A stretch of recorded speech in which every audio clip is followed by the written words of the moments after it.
Assalamualaikum warahmatullahi wabarakatuh. Perkenalkan, nama saya Muhammad Chandra Hizbullah, prodi Elektro dari kelas kerjasama. Di sini saya akan memaparkan sedikit materi tentang kinematika satu dimensi. Apa itu kinematika? Nah, secara definisi, di dunia ini semua benda tentu saja dapat bergerak. Mereka bisa bergerak setelah mendapatkan gaya dari luar. Nah, gerak satu dimensi ialah gerak benda. Ketika perubahan posisi benda tersebut hanya terjadi satu dimensi atau pada satu sumbu koordinat saja. Jadi, perubahan posisi benda yang terjadi pada satu sumbu koordinat saja, maka dinamakan gerak satu dimensi.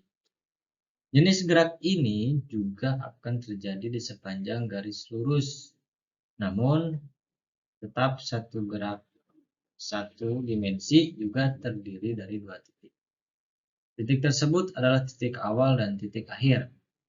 Kinematika dari gerak ini memiliki asumsi bahwa benda dapat terlihat sebagai partikel atau benda titik.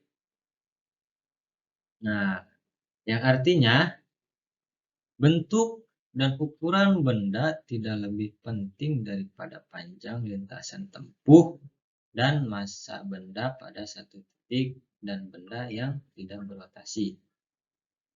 Kinematika sendiri akan membantu menjelaskan hubungan antara besarnya posisi, percepatan, waktu, dan juga kecepatan. Jadi, kinematika satu dimensi jadi pada satu sumbu koordinat saja, kemudian mempunyai dua titik, yaitu titik awal dan titik akhir. Dan kinematika dapat membantu menjelaskan tentang posisi, percepatan, waktu, dan juga kecepatan. Posisi, jarak, dan perpindahan.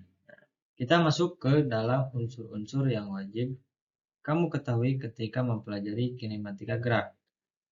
Posisi, ketika mempelajari kinematika gerak, posisi, perpindahan, dan juga jarak mungkin sudah tidak asing lagi.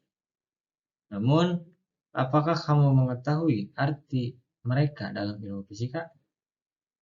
Dalam fisika, posisi merupakan kedudukan relatif dari benda terhadap suatu titik acuan yang merupakan besaran vektor. Sedangkan perpindahan akan menunjukkan panjang dan arah garis lurus untuk menghubungkan posisi awal dan akhir benda. Perpindahan juga merupakan besaran vektor.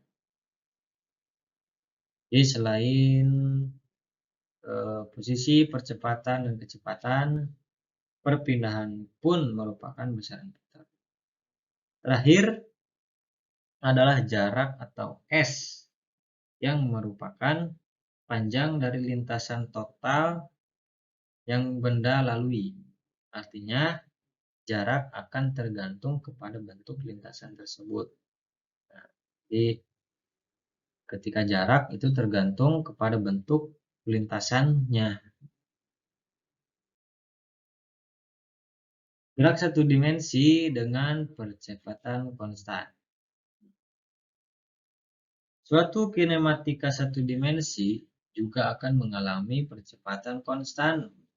Sebagai contoh, ketika benda jatuh dari ketinggian tertentu, asumsinya tidak ada gaya gesek dengan udara atau ruang hampa. Misal, sebuah benda yang jatuh di bumi akan memiliki pergerakan percepatan konstan yang setara dengan gravitasi bumi. Untuk dapat mencari kecepatan benda dalam waktu tertentu, maka kamu bisa menggunakan rumus berikut ini. V sama dengan VO tambah A kali T. di mana Pi ialah kecepatan, satuannya meter per second, dan A adalah percepatan, satuannya meter per second persegi, sedangkan PO adalah kecepatan awal, satuannya meter per second, di mana T adalah waktu, satuannya second. Dengan menggunakan rumus tersebut, maka kamu akan menemukan kecepatan konstan dalam kinematika satu dimensi. Kamu tentu saja hanya perlu menguasai rumus dan konsep dari bab ini untuk bisa benar-benar memahaminya.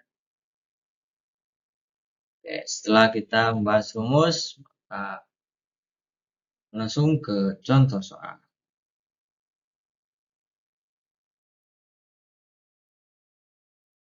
Sebuah mobil setelah dihidupkan. Sebuah mobil itu bergerak dengan percepatan 2 meter per second persegi.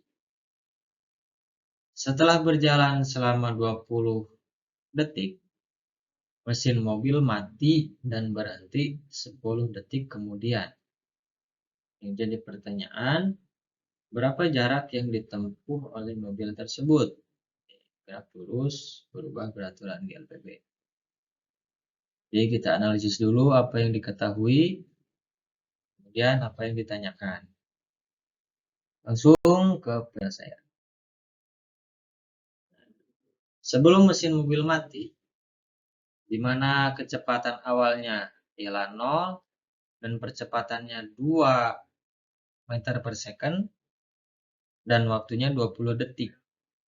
K Pt atau kecepatan akhir sama dengan VO ditambah A kali T atau kecepatan awal ditambah percepatan ditambah waktu. Maka kecepatan akhir sama dengan kecepatan awalnya ialah 0, kemudian ditambah percepatan 2, kemudian dikali waktu 20. Maka hasilnya adalah 40 meter per second. Ini kecepatan akhir. Dan setelah mesin mobil mati, kecepatan awalnya 40 meter per second, kemudian kecepatan akhir 0, dan waktu punya 10 detik. Maka kecepatan akhir sama dengan kecepatan awal ditambah A dikali T. Kecepatan akhir sama dengan VO atau kecepatan awalnya 40 ditambah A dikali waktunya 10. Maka A dipindahkan sama dengan minus 4. Jadi IS sama dengan V0 kali T ditambah setengah kali A kali T. Jadi masukkan 40 dikali 10 tambah setengah minus 4 dikali 102, maka hasilnya 200 meter. Jadi simpulannya, mobil tersebut telah menempuh jarak sejauh 200 meter sejak mulai bergerak hingga berhenti menempuh jarak 200 meter. Jadi jawabannya adalah 200 meter. Cukup sekian dan terima kasih atas perhatiannya. Mudah-mudahan bermanfaat. Assalamualaikum warahmatullahi wabarakatuh.